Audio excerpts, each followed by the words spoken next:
So hi, welcome to the Good Nights podcast. I'm Shane, I'm Glory. and we're here with, Sean from Phinehas. and we're gonna ask some questions today about their new album, The Fire Itself. I'm gonna start. So congrats on that, by the way. How do you feel about the response to the announcement so far? Kind of overwhelmed, to be honest. I mean, it's been crazy. We're not, I guess, like used to this type of thing. Like, we've put out 4 previous albums and they've gone over well, but this one seems to be hitting a little different, and it's really affirming for us. So there was a handful of people who didn't like our last record, and so kind of 4 years later, announcing this one and having like a really positive response it's been really cool. That's awesome. Really cool. I'm so happy to hear that. Right. I've seen lots of people hype for it, and I get to tell them all that it bangs because I've already heard it. Oh, you guys listened to it? Yes. Okay. Yeah. Cool. Awesome. So is there any meaning behind the album name or cover art? Yeah. So, both.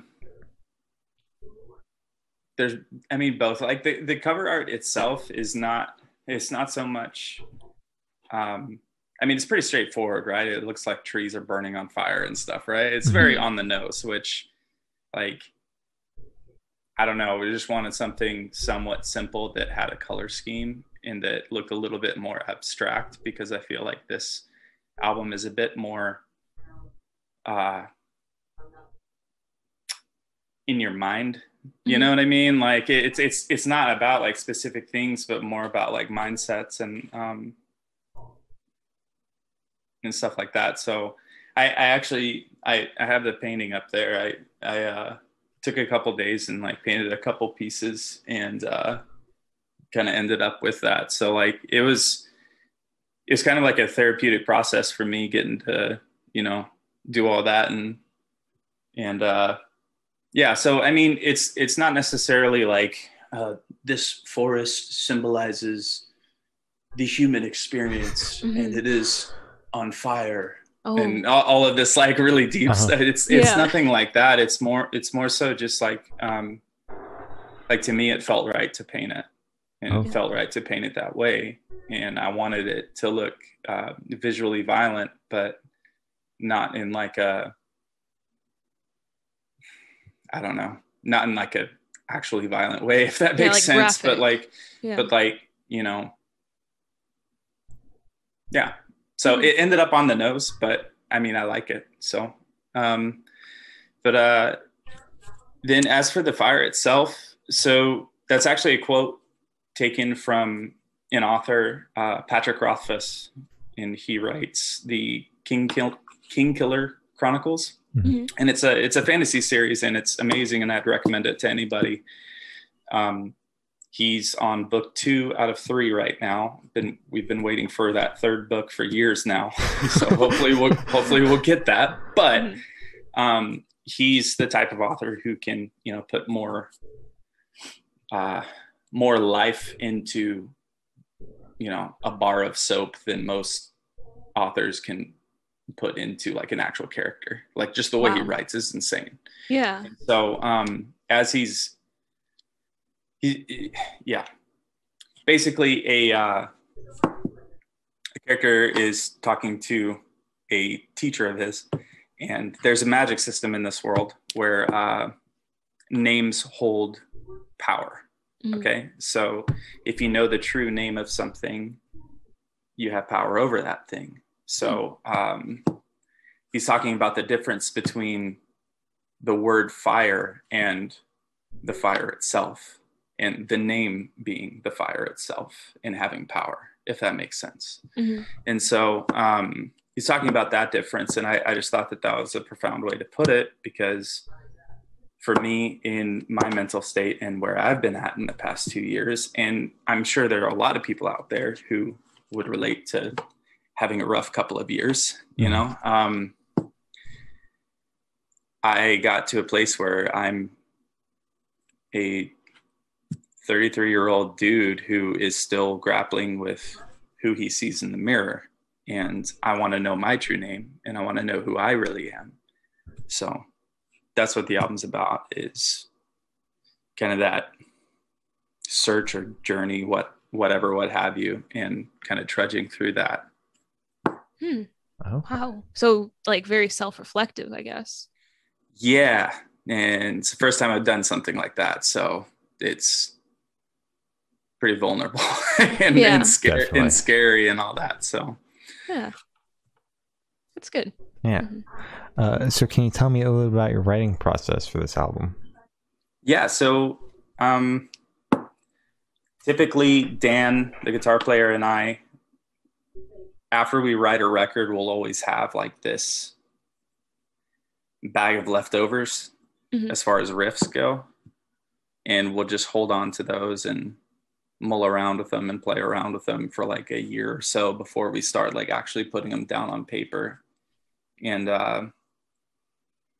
just naturally, because of the way life happened in 2020, things took a little bit longer. It obviously 2020 was a thing, but also 2019, me and my family moved from Iowa to California. Dan joins Fit for a King. Our bass player locked himself in his basement and just played video games year round. So like there, you know, everybody had stuff going on. Yeah. So, you know, things just naturally took longer just because of the stage of life that all of us dudes are at. And then when it came time to like, all right, we need to start writing a record, the pandemic hit. And so that obviously delayed things. Turns out it was good that things took so long, because had we dropped a record in 2020, that probably wouldn't have went great, you know? Yeah.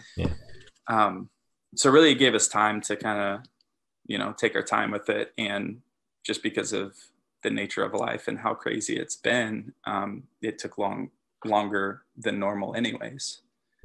So what it ended up being was me driving out to Rancho Cucamonga from my place in Fullerton every Friday for like, I don't know, man, maybe like 5 or 6 months. God damn. And we would just stay up Friday night until like 4 a.m. and just write and track. Yeah. So that's good. I like that a lot. Yeah. So how did the track list for the album come about? Did you guys write the opener to be an opener, closer to be a closer? Did you kind of shuffle it around? What was your process with that? That's a good question. Those are actually our 2 songs that we have out right now.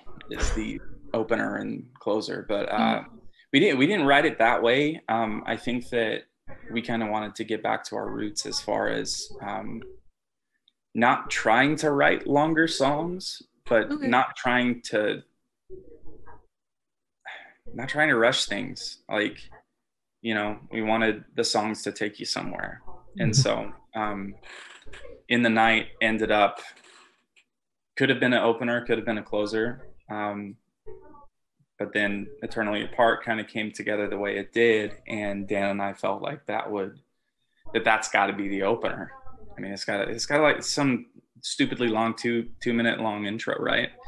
So but like it being the album opener, in my mind, it works, you know? Yeah. So, and then after that, I mean, we can get into like the, you know, well, this many songs are in drop C. This many songs are in this other tuning. These songs have intros. These songs have solos. How can we give you the most variety over, you know, the 42 minutes? Yeah. Like some of it was that, right? Just the mathematical equation, like keeping everything evenly apart. And then some of it just like, it just felt like to me that the storm in me should come after Dream Thief, with the way it flows in, with the you know, atmospheric whatever, and that just made sense to me. Same with Eternally Apart being the opener, and then going right into the fire itself, which, like, if you were to look at the track listing, the fire itself being title track at number 2, like that's still kind of jarring to me. But like hearing the song, it makes sense to me. Yeah. Like in when you listen to it in order. So Yeah. Why have you guys put out the opener and the closer as the two singles? That always seems a bit weird to me, especially like since you've got the 2-minute intro, and that's why you're like, that's the opener kind of thing. Yeah. Mm-hmm. You know, it wasn't really like a thought to like, it wasn't this contrived thing to like, you know, well, contrived has like a negative connotation. How am I trying to say this? It wasn't a thought out thing that we were like releasing the first song and the last song. Mm-hmm. It just kind of happened that way, because we felt like these were the songs that would adequately describe, you know, where this album's going to take you. And I feel like The Fire itself is going to be like that last piece of the puzzle that when people hear it, it's like, okay, there is some more modern stuff in there, mm-hmm. you know, but still, I don't know. Cause like in the Night is like,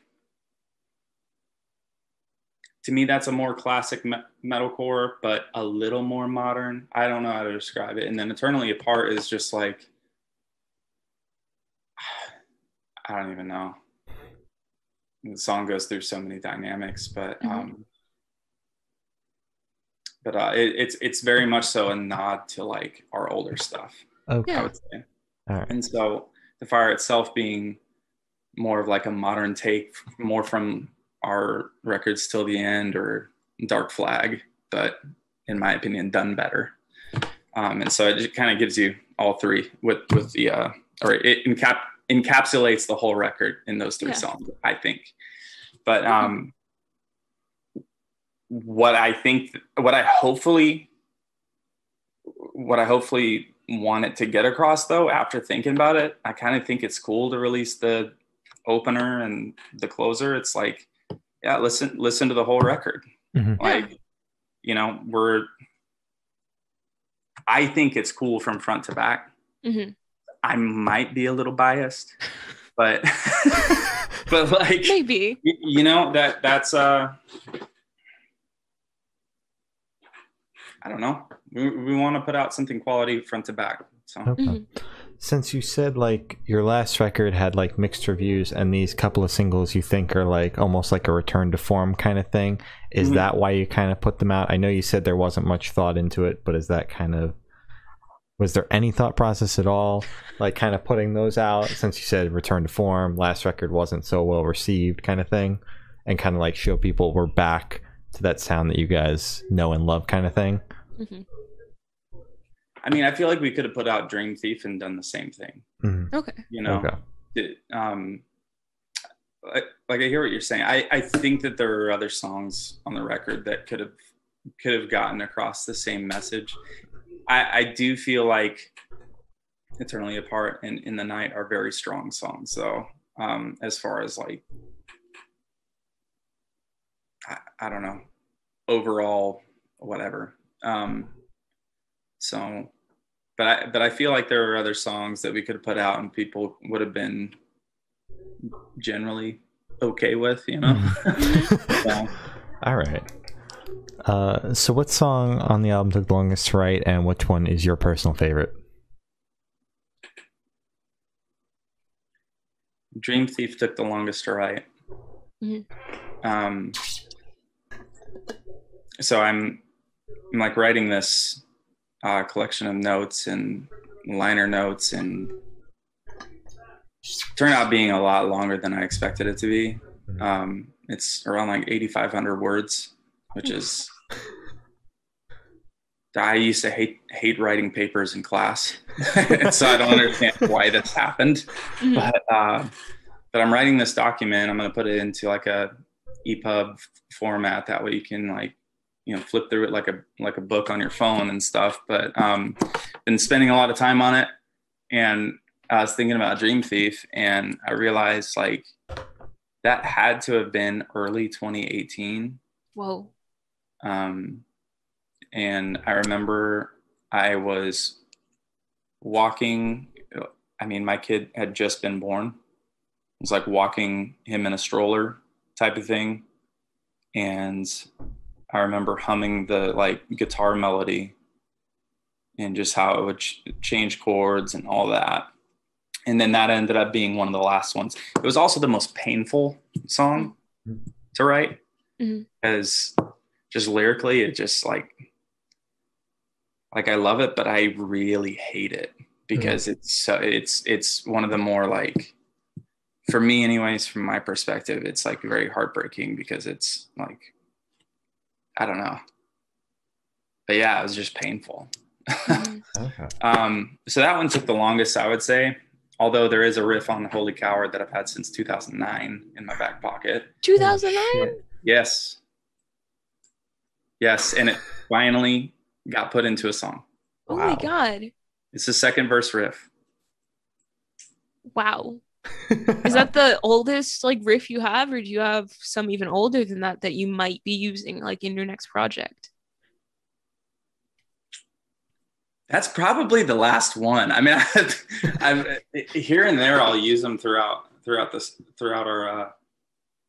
our albums, but like I remember being in an apartment in La Habra, California, and it was after 2009.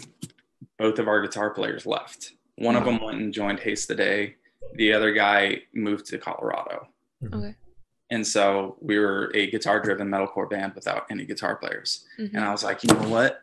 I'm gonna I've played guitar since I was 12. I was like, you know what? I need to get a lot better, because I'm gonna have to like start writing or whatever, you know? Yeah. And so I was like, just constantly meticulous. Never got good. I can write riffs, but like ask me to play it live and it'll just sound like a fart. Like so, but yeah, no, I remember sitting in that apartment in La Habra and writing that riff and being like, this got like kind of a little groove to it. That's kind of cool. And every now and again, I'll come back to it and be like, it's not right for the song. Because it's like very early 2000s metalcore in my head, you know? Yeah. That riff anyways. But, and then what was the second half of the question? I'm sorry. Favorite song. Okay. Favorite song. That's tough. I would say either Defining Moments or The Storm in Me. All right. Okay. Solid. So can you tell me where your headspace was at while you were creating this record? I can. So disclaimer. I know that everybody had a terrible 2020. So, and beginning of 2021 wasn't great either. So I'm very aware of that. So when I talk about my struggles and what the pandemic kind of put me through, I'm not trying to, say that my crap's any worse than anybody else's. But you're allowed to voice how you felt. Like it's okay. I appreciate that. And that's something that I've been like working through in my therapy is I cognitively understand that I'm allowed to, express myself and stuff like that. But there's like that insecure part of me that needs that disclaimer and just puts that out there. It makes me feel comfortable, So 2020 was hard. It was hard. I'm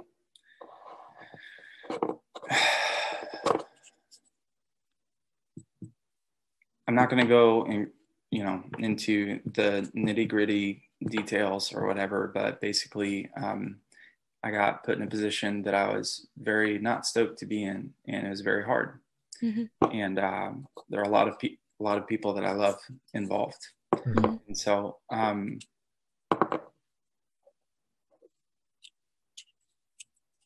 in that moment, it felt like the world was closing in on me, and that I was going to lose everything that meant anything to me.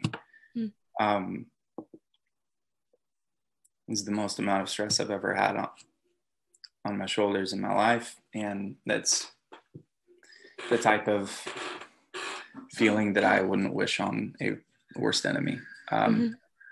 So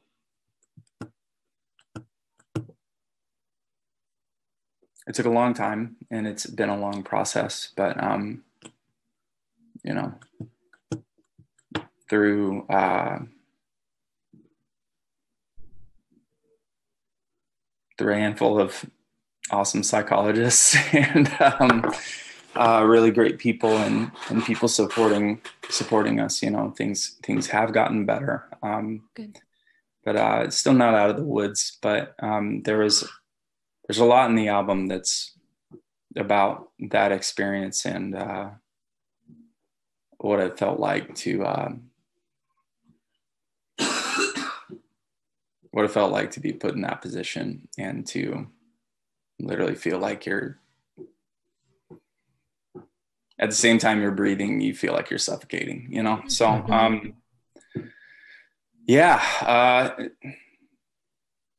in my therapy, my therapist's name is Wayne. He's a really awesome guy. Love that guy. Shout out Wayne. Shout out Wayne. And shout out Wayne. He, he's been very affirming, and that's been really hard for me to kind of accept. I don't handle compliments or anything like that very well at all.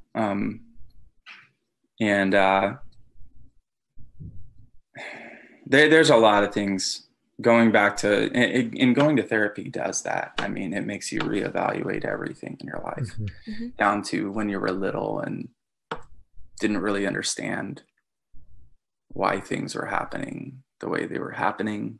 But then later on in life, you find out, wow, that actually affected me. And that's been influencing how close to people I can get, or how much I'm going to distance myself, or how afraid of intimacy I'm going to be. And there are things that, when you become a parent, that if you find out about it, you have a pretty grave sense of urgency to go ahead and try and deal with it the best way you can. Because there are certain things in me that were habits that were formed, or overall negative mindsets, or whatever, that were ingrained in me, whether that's guilt, shame, or regret. Those things have to end with me. I'm not going to pass them on to my kid. Yeah. Right. Yeah. And that's what this album is about. It's just trying to find my way through the weeds. And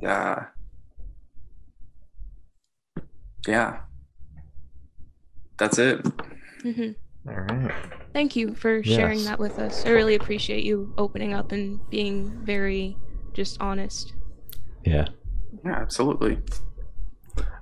So how do you recommend your fans listen to the record for the first time?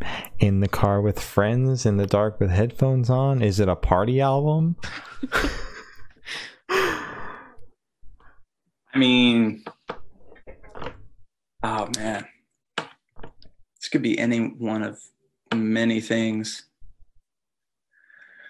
I'd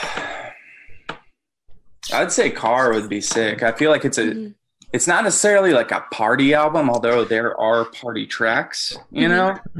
I would say overall, pretty solid driving album. Yeah. You know what I mean? Yeah. Hop on the highway, don't speed, but throw that record on and blast it. So it's a good one. I find most metal albums just in general are very good driving records, especially when you haven't gotten enough sleep. They're better than caffeine. Oh yeah. 100%. So this one should be super, super quick. Off the top of your head, I want you to describe this record for new listeners in 3 words.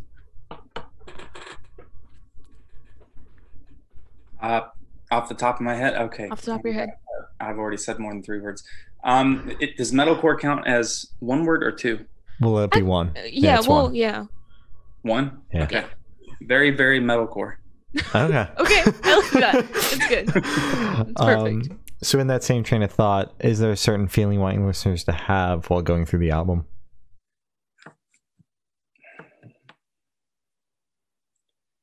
That's always a tough question, man. That's always a tough question, because it's like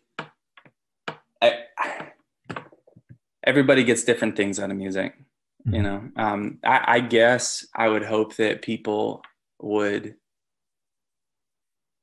I mean, you know, as a vocalist, I hope people dive into the lyrics. I hope they read them, you know, and that they would feel like they would read this and be like, man, this, you know, this dude's kind of had a rough go of it.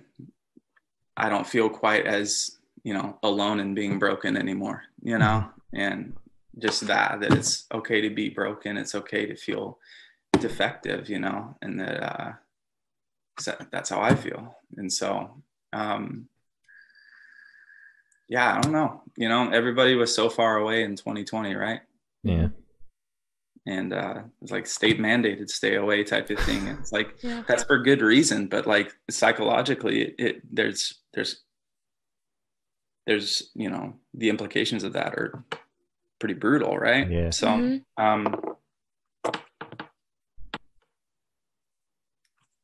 it's a way, I don't know, connecting like that. It's a way to feel close while still far apart. Okay. That makes sense. That's a good. So while going through the record, what band or artist influence pops out the most to you? Man, I don't know. It's so many, you know. And I'm sure somebody. It's hard for like. The question's hard because it's like I can think we sound a certain way, but somebody else would just you know yell from the peanut gallery, "You guys are ripping Asley Dying off," you know, and it's like, man, well. You know, we're not trying to rip them off, but you know, it's I feel like it's a melting pot of Darkest Hour meets Boston. Okay. So that's what I got. All right. That's fair. So what is your favorite memory from creating this album? I'm sorry, I'm taking a long time. No rush. It's like there were plenty of like good things, right? It's just hard to like. There was also pain involved with writing it, and so it's like everything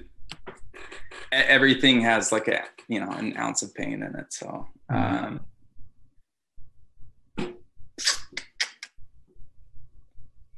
guess just listening to the like preliminary mixes with my kid in the car, you know, and getting him to like put his hand up or like headbang.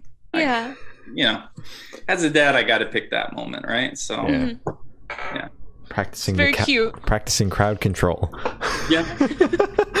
Dude, he's like, oh my gosh, man, he will get you. He's gonna be one of those. I got to get a hold of him, or else he's gonna be like one of those dudes in the pit who just crowd kills. Because that dude, like, he like bounces around. He will like, and he's at the perfect height where he'll just hit you where it hurts. Like, he's something else. Like, he turned music up loud. He, you know, when he dances, it's like he's in a pit, and it's not something that he's seen before. It's interesting. It's just, he's kind of like it's a very sensory type of little dude, you know? And so, like the crash and the pushback is like, I don't know. He just loves it. So that's how he dances. He's a metal kid through and through. Dude, that makes me so happy. Yeah. Like some type of aggressive music, you know? So. Perfect. So for this question, I want you to picture you're on tour. You're at a gas station. You're going in. What is your snack of choice? Sunflower seeds. We just got sunflower seeds. That's amazing. Wait, are they salted or no? So I like Dave's is the brand name, right? Or I believe so. David's, right? Something like David's, that. Yeah, you're right. The sweet and spicy ones are my favorite, and but also just the classics are, you know, just the original salted. It's great. Dill seeds, when you get into the other brands, you know, it depends. It varies bag to bag. Okay. It really does. But is that, and then probably like a low carb energy drink. All right. It's something that'll just tear my body up. So Okay. It'll keep you awake. right. Mm-hmm. For the sunflower seeds, shelled or not shelled? What, as far as eating? Yeah. Don't shell. What? No. Not No, when no, you're like- eating, like in yeah. the bag. Like, are you going Mhm. for the shelled one or the unshelled one? Like, do you like to break the shell off of it? Oh yeah. Well, okay. I mean, the way I do it though is I just grab a handful, Mm-hmm. put them in the mouth. They're all right here, right? Mm-hmm. Mm-hmm. And then I just break them, eat them, spit, right? Yeah. Yeah. And keep on doing that, right? Okay. Yeah.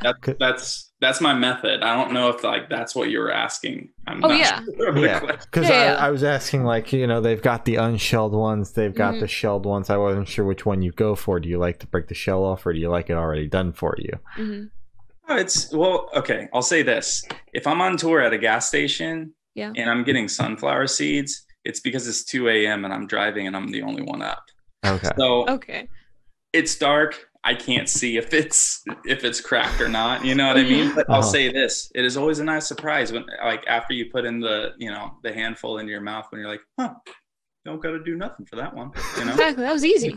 All right. So, Fair enough. Mm-hmm. So what song? Only one. What song are you looking forward to playing live most off this record? it'd probably be the fire itself. Mm-hmm. I feel like that would be a banger. All right. Banger. Your kid will be in the crowd. I was about to ask. beating the will shit you- out of everyone. Yeah. Jeez. Punching them all in the nuts, every single Bro. one of them. Low Sending them blow. all to the hospital. They're all going down. Yeah. Low blows, man. You don't see it coming. Little maniac running around. Yeah. So where do you see the band in the next 5 years? Oh man. Mm-hmm. I honestly have no idea, though. But I'll say this: I had no idea 5 years ago either. So I would still like to be writing music and playing shows and hanging out with the dudes. Yeah. I don't imagine that there's not like a foreseeable stopping point, because thank God we're not one of those bands that like hates each other. Yeah, You know that what I kinda mean? sucks. like those dudes are, there's some best friends, and in order to do this for a while, like that's who it's got to be, And so we're and I mean that. I don't know. That supersedes a lot, It's gotten us through some really hard times, So, yeah. All right. I like that answer. That's pretty good. So for the last couple questions, we're going to shift away from music and go straight to death row. Boom. So if you're on death row, what would your last meal be with drink?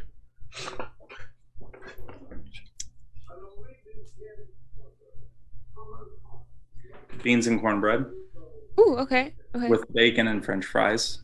Okay. And then you mix it all together Uh-huh. and you put ketchup on it. Okay. Okay. Yeah, 100%. Okay. That's like a family tradition in my family. And I have named it XBC. XPC. Okay. Extreme beans and cornbread. But you pronounce it XBC, Okay. Okay. That and probably do a solid sarsaparilla root beer, Okay. on ice. Mhm. That way it Respect doesn't. That way it's a little watered down, so it's not super sweet. It's still Yeah. refreshing, Mhm. Mhm. Yeah. Okay. I feel like I should ask, what type of beans are we talking about here? Are we doing Talking like about- kidney or black or Pinto beans. pinto? hmm Interesting. You let them Okay. soak overnight. You throw them Yeah. in you throw them in the crock pit or crock pot, crock pit, and and then you throw it in with water, Mhm. with bacon, jalapenos, and that's literally it for the beans. You just gotta let it like whatever for however long, I can't remember how long, and then you just make cornbread, and then you pour it with it. It's just like a slop fest, but it tastes so good. Exactly, that's all that matters. Mm-hmm. So that's my comfort food. Okay, so that's good. So if you could live in one fictional world for a week, where would you live? That's so hard. That's so hard because I have the past like 8 years, I have just like burned through so many like fantasy series and like, oh man. That's so hard. Oh my gosh. I'm gonna have to like look at this. Has it been like books or movies? Books, yeah. Okay, solid. I would probably say, gosh, that's so... I'm sorry it's taking a while, but man, this is no problem. It's a very important question. Okay. Oh, okay. I would be in the Cosmere. Okay. I'd be in the Cosmere. Brandon Sanderson, and I would be on Roshar. And I probably sound like a complete tool, but that's okay. Okay. All right. I want to be a nice Radiant, so. Fair enough. Perfect. So I have not asked the last question, and every single person we've spoken to have said that it is the most important question. Okay. What's your favorite color? Red. Specific shade of red? Oxblood. Okay. Ooh. I like how you got like specific. You weren't just like, oh, a darker red. So that's very good. Thank you. Yeah. Thank you. And so, as I said, that's all the questions we have today. Is there anything that you would like to plug? Nah. I mean, other than the Fire itself coming out on August 27th, that's about it. There's a lot of cool music coming out right now, so it's really fun. It is. All right. Well, thank you for now. That's been Sean from Phinehas, and we have been the Good Noise Podcast.